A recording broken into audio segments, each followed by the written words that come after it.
I really love the fact that I work with creators where I read every single one of these newsletters. That's one of those big things in terms of like a client that I work with, is that I really, really have to love your content for us to work together. If I am going to invest in something, it has to be something that I love and that I can use.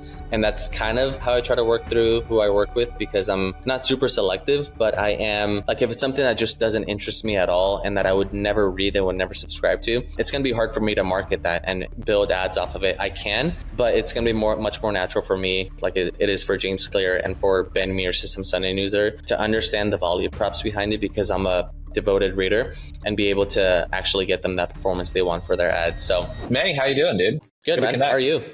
Yeah, likewise. I'm glad we actually made this happen after a while. I think we were chatting about our failed IRL attempts, but I'm glad we can make it happen. We were at two of the same conferences, one in Vegas in like September of last year, maybe October, and then, or maybe December. I don't even remember. I go to Vegas a lot. And then this past like February, March, April, no, it was May. I've really got my calendar screwed up here, the newsletter conference in New York City. But we said, we're just going to skip the middleman and we can meet up online. So excited to do the podcast. Yeah, likewise, man. Thank you for having me. I'm excited to see what routes we'll take here in the conversation, but I appreciate you having me. Yeah. Main inspiration, right? You've recently launched your own agency in the paid newsletter growth space. Why don't you tell me a little bit about, how you personally got into the newsletter space, and then what inspired you to kickstart the agency? Yeah, sure thing. It's a good question on how I got into the newsletter space, because I got into it like going back to 2020, because that's when this all started. Middle of 2020, graduated in May of 2020, had no graduation, obviously. Was on a 6 to 7 month job hunt. Nothing was clicking. Offers were just very low end. And I didn't really know what I wanted to do at that point in terms of like my skill set with marketing. I was at ad agencies before and whatnot. But I was on Twitter a lot, and I saw Austin Reef, the CEO of Morning Brew, put out a calling for a growth coordinator, just kind of someone to help out on their growth team. I always read Morning Brew for the past 2 years, and I was, somewhat interested in marketing. So I just shot him a cold email as best as I could. He forwarded it to their director of growth, and the rest was history in terms of like my paid newsletter growth journey. So I started there, then went over to Work Week after a couple years at Morning Brew. Then I went to another growth agency, and over that course of time, I just really learned different what I would call like different levels of paid growth. At Morning Brew, spending hundreds of thousands a month. At Work Week, still spending tens of thousands a month across their suite of newsletters. And then at the growth agency, also doing newsletter operators and ad spend from like 5 to 10K to 30 to 40K. So I kind of went across the board in terms of understanding newsletter operators and their business model and how those play out. And after that much knowledge being accumulated, I kind of also just wanted to go towards a different quality of life, and just being my own boss, being able to go to the gym at 2 p.m. and not really worry about if there's going to be a boss slacking me or needing me in there. So that's one of the main reasons why I went ahead and launched my ad agency. At the same time, it's my way of doing what I love, what I'm good at. And just overall being able to make an impact on like a newsletter operator and their business in a positive way, So you've been doing paid newsletter growth for 4 years now. Yeah, going on 5, I believe, as of this November. It's maybe 4 or 5, but yeah, in that range. Quite a while. So we got an expert here with us, which makes it exciting. Yeah, totally. It's one of those things that I can talk my head off, because there's so many different ways to go about it. So many issues that come up with it. So many success stories that have variables that play into that success. So I'm sure we'll run into something to chat about with it. But I've always thought it's a great lever to pull for any newsletter operator if they really, really know their numbers. If you know how to pay for a subscriber and understand how you can get that money back in 3 months time and 6 months time, but you understand that timeline and the numbers for it, I consider it a no-brainer. And it's always one of those best ways to actually scale rather than just grind out organic growth, because at the end of the day, I still believe that anyone who does organic growth, I commend them, because it is a grind for a newsletter.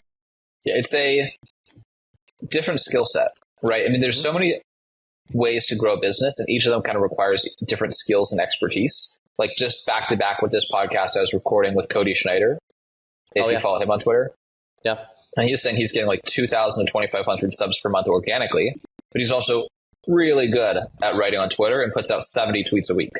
So it's like, okay, it works if you already have 30,000 followers and you're tweeting 70 times a week, then you can get pretty meaningful organic numbers.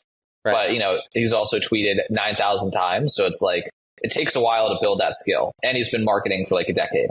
So for some people, you're good at writing a newsletter, and which is great, but you don't want to also now have to tweet 70 times a week to get new subs. Yeah. It like I said, it is a grind. No matter what way you slice it, organic growth is a grind. And in that case of Cody Schneider, it's also one of those things where if at any point the account gets shadow banned or the algorithm just changes up on Twitter, it doesn't really matter if he's tweeting 70 times a week. The growth just isn't going to happen, be it follower or newsletter growth. So I know plenty of people like Cody nowadays that do this same organic growth model on Twitter and LinkedIn. It's just a matter of pumping out content. But there's still, you know, the work behind it. And I still don't believe it's, sometimes it is, if you've been doing it for many, many months, but it's not a very, like predictable form of growth. I would say something that you can really, really forecast and really depend on the numbers being consistent week over week, month over month. With paid growth, you know what you're going to spend. If you know what your target CPA is, you know how many subscribers and volume of subscribers you can bring in a week and in a month and next month also. Obviously, different factors that come into play if for some reason your CPA goes up. But that's what I really like about paid growth is the predictability of it, the ability to let you forecast growth rather than relying on organic stuff where if there is an organic effort that goes down, for some reason, that forecast is at that point it's shot and you can't really use it anymore. So again, like you said, two different beasts, and you choose. Sometimes you do both, but sometimes you really have to choose which one you want to go down like a rabbit hole on. You know, what kind of publishers are you working with? I would call them, like I can give you the names out the gate. Let me just make sure I can kind of name them off. All together. So we have the big ones. I work with James Clear. I work so his 321 Thursday newsletter. That's probably the biggest one because he's just surpassed 3 million subscribers. That's a big newsletter. Yeah, a big newsletter. I would say James is a great guy. I read his book every year since I first read his book. And James is a great guy, and he's very, very humble about his newsletter also. Just always, the most value per wisdom, or the most, I'm botching it now. Sorry, James. The most value per wisdom of like any word or whatever of a newsletter on the web. But it's so focused on that. And it's a big newsletter, but that's one of my like main claim to fame in terms of like, I know there's plenty of people who do paid growth for newsletters that would love to work with him. And he was just an introduction from another client of mine also. And so I'm glad it's worked out between him and I also. But James Clear, my biggest client, he just surpassed 3 million plus subscribers. Mark Manson is also another big one. He just surpassed also like a little over 1 million subscribers. He's also a pretty big author, as we all know. Yep. And then the other one's Ben Meir. He writes System Sunday. He just moved over to Beehive, but he's been going on that for a couple years now. Dan Go, another really cool guy based in Canada. He's great. He's got great tweets. Yeah. So I sit all day and then my body hurts. So then I look at his tweets about if you sit all day and your body hurts. I'm like, oh yeah, please keep it. Give me the tips. Yeah. That's the guy, and super valuable content. I really like just in those four. I really love the fact that I work with creators where I read every single one of these newsletters. That's one of those big things in terms of like a client that I work with is that I really, really have to love your content for us to work together, because it's one of those things I consider like a very Shark Tank move in a way where I'm not sure if you've seen Shark Tank, some of the sharks, Lori in particular, Mark Cuban, for some reason, they're like, if I am going to invest in something, it has to be something that I love and that I can use. And that's kind of how I try to work through who I work with, because I'm not super selective, but I am, like, if it's something that just doesn't interest me at all and that I would never read and would never subscribe to, it's going to be hard for me to market that and build ads off of it. I can, but it's going to be much more natural for me, like it is for James Clear and for Ben Mears, System Sunday Newsletter, to understand the value props behind it, because I'm a devoted reader, and be able to actually get them that performance they want for their ads. So those are the four right now. Market briefs is another one, kind of like a more modern day morning brew. And then recently started working with on the B2B side. Now, pretty much all those that I mentioned are B2C. On the B2B side, kind of similar to Work Week's HR newsletter with Heba Yusuf.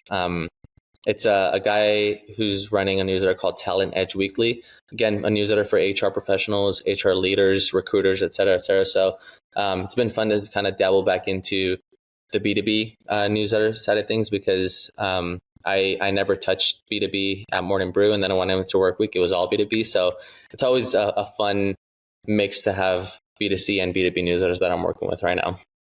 That's a very solid list, man. Yeah, it's a good starting roster. I appreciate it. But I'm excited to keep building out and meeting more people, because it's just super fun to like understand. Like, I have a massive list. I think it's like 72, 73 right now that I just checked yesterday. Dream clients, people that I want to work with. And it's newsletters that I read, content that I enjoy. I just haven't done any outreach, because ever since I launched this agency, that I'm just now, like this week, I'm just finishing up all the inbounds that happened from the launch. So now I can start fleshing out the outbound strategy there now for those. It's a great position to be in. Yeah, good problem for sure. Yeah. What does running ads for newsletter entail besides like what are you doing for these publishers? Are you just, I don't mean to simplify, right? This is what I'm not understanding. Are you just, throwing up a Facebook ad, creating some creative? Are you doing more? Like, you're getting involved with, things that happen when they sign up, and kind of like auditing the full funnel, and just really like a whole consultant for the whole newsletter strategy? Where do you slot in? Yeah, it's a good question. I would say it's a little bit under the what you just mentioned around being like a full-time consultant on the strategy and whatnot. A lot of it is like the main offer between both of the packages that I offered in the service and the monthly service. They both include the done for you meta ads management for one newsletter. So it's, and done for you entails getting the ad account up and running, getting the pixel up and running, getting, building the campaigns, obviously the creative. That is probably the biggest lever of my service, is making new creative every single week, like a batch of 3 to 4 creatives, testing them, finding new winners, finding the winners that actually drive those CPAs that we're looking for. And then, but before, any creative is made, there's also the landing page and thank you page audit that I do. So that's kind of where I go and hop into like the consultant side of things for their funnel, where especially for the landing page, I always prioritize that landing page audit, because if I know many best practices for a landing page, a newsletter landing page that can get a 40 to 50% plus conversion rate. And that's obviously going to directly correlate to the performance of the ads. It doesn't matter if the ad is great and it has a 3% click-through rate. If your landing page only has a 15% conversion rate, we're still going to see like a $5 CPA. So, those two have to go hand in hand. And that's why I do the landing page audit and I prioritize it. And then the thank you page audit is more to kind of let the newsletter operator know of things that they may be missing out on in terms of communicating to their reader right out the gate. Letting them know about how to prioritize them in their inbox, certain things that you want to introduce your newsletter with. So yeah, that's really, what that main offer entails. Every Friday, I tell every single one of my clients, kind of like I break it down in a spreadsheet for them on what the past 7 days has looked like. I let them know how much you've spent, how many newsletter subscribers you've driven, the state of things, how I think, how I look at what's working and what's not working, and how we're just optimizing week over week from there. So that's like the base package is what I would call it. The Grow Plus package is a little bit more involved where I would run ads for like a lead magnet. If you're someone who wants to run lead magnet ads, I'll do that also. If you want to drive people to a webinar, I'll do that also on top of the newsletter ads. But the main thing with the second package is the landing page, getting into the weeds of it. Like sometimes like I do a very complicated audit and I want them to change like 8 different elements for it to be like a best practice newsletter landing page. But if that newsletter operator is on Beehive, that second package that I offer is just for the sake of taking that off their plate also. So I do the audit, but I also go into the Beehive account and do it myself. Nice. Kind of taking it off their hands and not having to get their hands dirty in there. And then the last piece for the second package is the upscribe and boost, kind of like optimization or management is what I call it. Like every week I'm going in there, checking who they're sending their subscribers to, like what publishers are you sending them to? Are those publishers actually paying you for the subscriber that you sent them, or are they not paying you for it based on like their criteria to accept that subscriber? So it's very, I call it very like manual stuff in terms of like that audit every week. I only do it for 2 clients right now. But for the people that want to get the highest earnings per subscriber on Upscribe and Boost, it is something that you have to stay on top of, because if you're just letting it run, the offers change, and you just let it run, and you might be sending hundreds of subscribers to someone at some point, and you're only getting paid for 10 to 20% of them. That subscriber is still going to be on their list, and you just didn't get the revenue for it. So that's one of the other things that I offer, outside of the execution for the newsletter ad management. What do you think are essential ingredients someone needs to have ready before launching paid ads for their newsletter? I think it's a great question, because it kind of ties into like how I decide. Like one of the questions that I ask for any newsletter operator on the discovery call is, do you really understand why you're investing in paid ads? Like, do you understand how you can get this money back, be it via sponsorships? Like, do you understand that every lifetime value of a subscriber? Do you understand that metric of your newsletter list to know that if you pay $2 for a subscriber in August, you know that you'll get those $2 back from that same subscriber in 2 months' time. And so I don't get that knee deep with them on the discovery call, but just understanding if they know how they can get their ROI on the ad spend that they're putting in is one of the key foundational elements that I think they should be thinking about, rather than just testing it for the sake of top line number growth. The other piece I would say that is like a foundational element is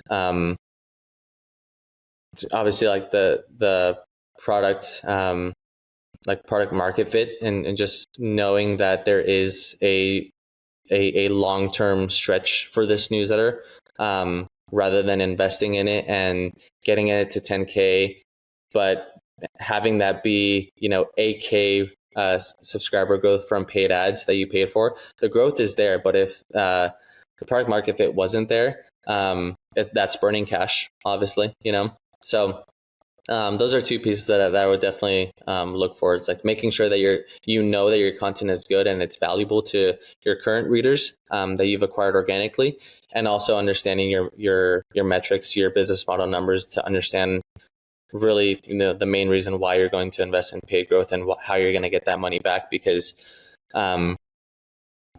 that's just my case for doing my due diligence for every newsletter operator, and not being the guy that you work with that just burnt cash for you. Yep. I want to make sure I'm like that. Plenty of agencies are just happy to just throw money at ads and not really think too much about it. Yeah. I've had plenty of discovery calls in the past 3 or 4 weeks where I tell them like, I would love to work with you. And they are fully set on wanting to get to work together and start launching ads. But I tell them, it's like, I don't think you're ready, because in 2 to 3 months time, there may come a discussion that says like, this whole thing is shutting down, and you just paid me $2,500 a month and you spent another 15 grand in ads. You're never going to get that back. And that's just not what I want my name to be tied with, in terms of like a repeatable occurrence with newsletter operators, Exactly. How different is your strategy for your B2B clients? I don't think it's incredibly different in terms of like the ad execution and the formats that I use, but it is a bit different in terms of how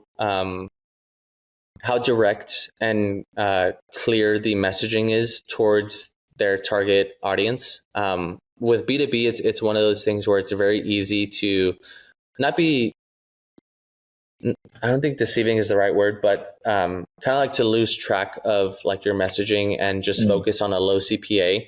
And you just put out the messaging that it's kind of like in a gray area in terms of like who it's going to be acquiring. For example, when I was at Work Week with HR, with marketers, et cetera, all those newsletters that are very specific, like they're geared towards a very specific profession.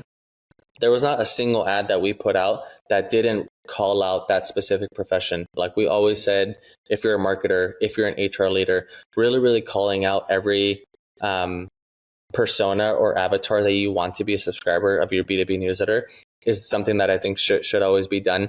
So that's something that I always focus on because it is like a slippery slope in terms of, oh, we found this messaging. It's not calling out our direct avatar and the ideal subscriber that we want to acquire, but there's $1.80 CPA, so we're just going to continue running it. And you may not be. Does that bring any value at all? Right, yeah. Having that on the list is the question. Yeah. Like again, it goes back to burning cash.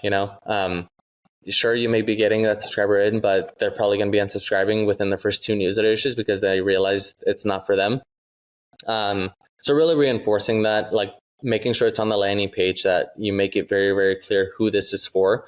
And just to kind of like divert anyone who isn't, for an HR newsletter, if you only want an HR director above to be subscribing, you have to call out those specific things. And that's what I mainly focus on with any B2B client that I work with, because again, slippery slope into burning cash and just not providing value to your newsletter. Like at the end of the day, you're just getting a bunch of unsubscribes.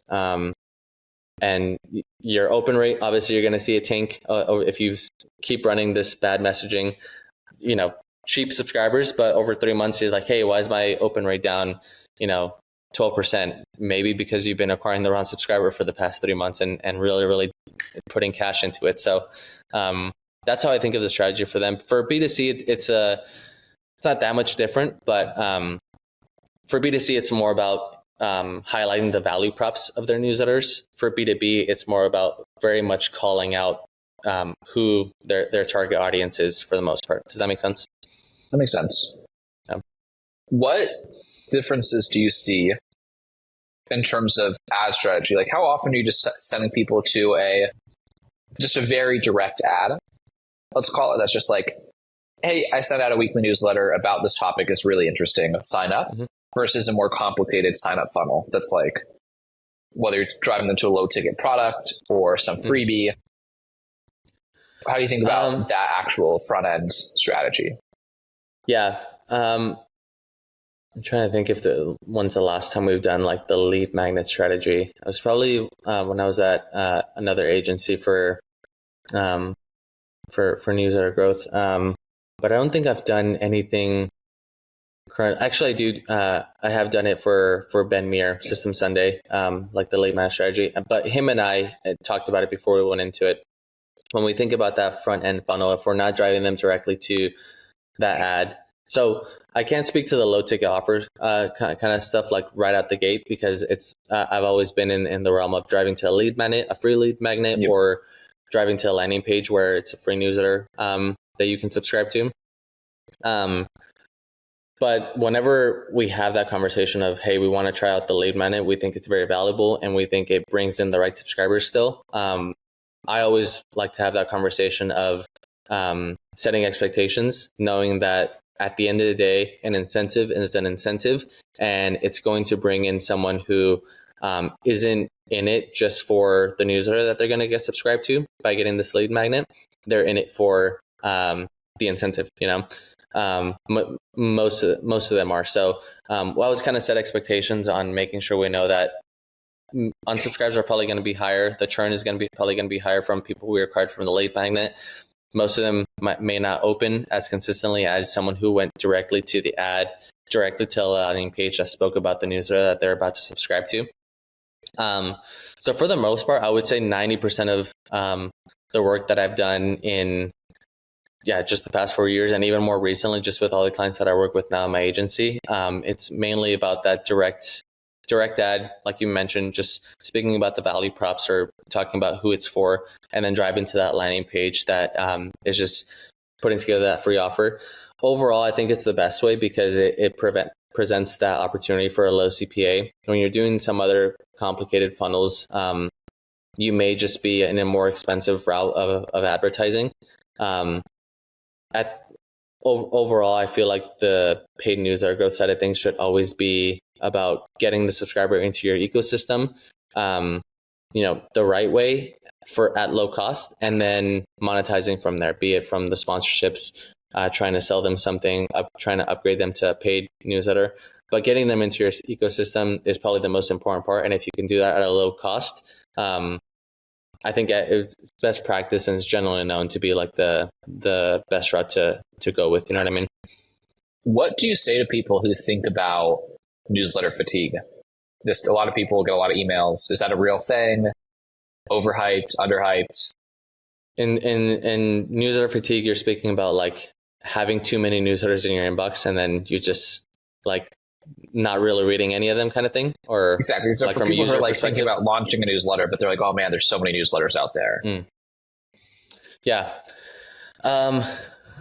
I would say that, I mean, there's definitely been like the boom, and I think it's still going in terms of how many new newsletters are popping up nowadays still, just in the past year, just in the past 2 years, ever since Morning Brew got acquired.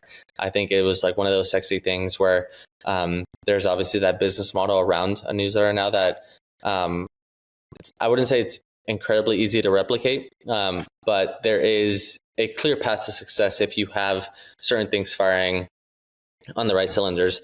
And so there's certain areas of like certain categories of newsletters that I think are more inclined to get to that newsletter fatigue side of things, like AI. Obviously, there's I think there's just too many that came up in the last like 3 to 4 months, 3 to 6 months. So I feel like at this point, you need to have a clear differentiator in your AI newsletter to not get just beat out by another one. Like if you're just a general AI newsletter who recommends a couple topics, I think it's just at some point there's going to be a key difference or one sole value prop that the other newsletter had that will beat you out, and then suddenly they unsubscribe to yours and they stay reading the other one. So categories, I think, is like a big thing in terms of where I think newsletter fatigue can hit. AI is one of them. The daily news, like, talk about like Morning Brew and stuff like that. I don't think it's necessarily something. I don't think newsletter fatigue can really fit into like the user perspective, because there's always something about a newsletter like that. Like if you put Morning Brew up against the Hustle, up against trying to think of some other ones, the Daily Upside, things, just different newsletters like that. At some point for users, you will do something like Morning Brew does something different than the Hustle that plays into the user perspective of like them liking it more than the other. Because I've met plenty of people that, they like the Hustle way more than they like Morning Brew, and vice versa. So, when it comes to that, I think it's where like if you're up against probably like another 5 to 10 of the same newsletters in the same category, you have to figure out what makes you just a little bit different that can serve to one specific persona and have it be one of those things that you can beat out other newsletter with. But overall, I don't think the fatigue can really set in, because it just isn't one of those things where like I wouldn't read all 3 of those. Like I wouldn't have Morning Brew, the Hustle, and the Daily Upside sent to me and expect myself to read all 3 of them. There's going to be one that I choose. So I guess you can call that like newsletter fatigue, because it's just too much for me to like read all 3 of them. But I don't feel like it's one of those things where I would get in the sense of fatigued if I subscribe to 4 to 5 of those and then be like, screw it, I'm just not reading any of these. There's always going to be one or two winners, I would say, within a specific category for it. And you just what I would say, figure out what makes you different, you know? Exactly. What I would say to people is like, do you still read information every day? Or do you still consume new information? Whether it's from the traditional media, the legacy media, in which case you're just reading propaganda every day. But I mean, everything's propaganda, so everyone has an agenda besides the information they're putting out. But if you're reading like CNN, MSNBC, like that type of media, it is still media. It's not news, but it is media. If you're reading that media versus reading Morning Brew style media, or just, again, James Clear, more so just like personal self-improvement media or other kind of educational, if you're putting things that's there's a group of people that would want to read it, it's still worth putting out. That's kind of my opinion. Yeah, I agree. And all that said, like, you have to really figure out total addressable market. I'll say this last bit on newsletter fatigue, like understanding what the total addressable market is. If you're in competition with 5 other newsletters, but the total addressable market is like 100,000 people in the US, definitely like understand that you're going to get beat out at some point, and there's like a much harder path to growth and sustainability for the newsletter and the business itself if you're not already understanding that like you're one of the best out there.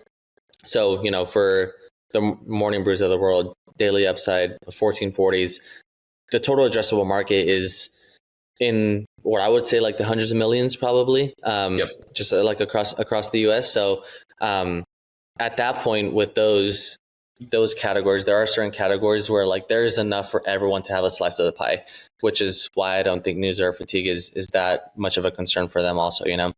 100%. Well, Manny, I appreciate your time coming on today. I'm glad we were able to reconnect. Yeah. Have the chance to jam. This is great. You also put some of your own content out there. You're on Twitter, your website. Shout out the places for the people who enjoyed what you had to say. Totally. I don't do a ton of tweeting because I am you're in the trenches. Call it the trenches, call it the arena, ad platforms, as Chamath would say. But I'm in. I'm on Twitter, and I put some stuff out, maybe some hot takes on newsletter growth and whatnot here and there. But it's Manny Reyes, both with 2 Y's. Don't ask me why. Just couldn't find the Manny Reyes handle. So Manny with 2 Y's, Reyes with 2 Y's. And then on LinkedIn, Manny Reyes also. The agency is Boletin Growth. It's like Boletin, but it's spelled Boletin Growth. And you can always ask me what Boletin stands for, or just Google it, and it'll make a lot of sense. Amazing. Well, thanks so much for coming on. Glad we had the chance to do this, and keep on keeping on. Keep crushing it, dude. Yeah, thanks, Louis. I appreciate having me, man. We'll talk soon.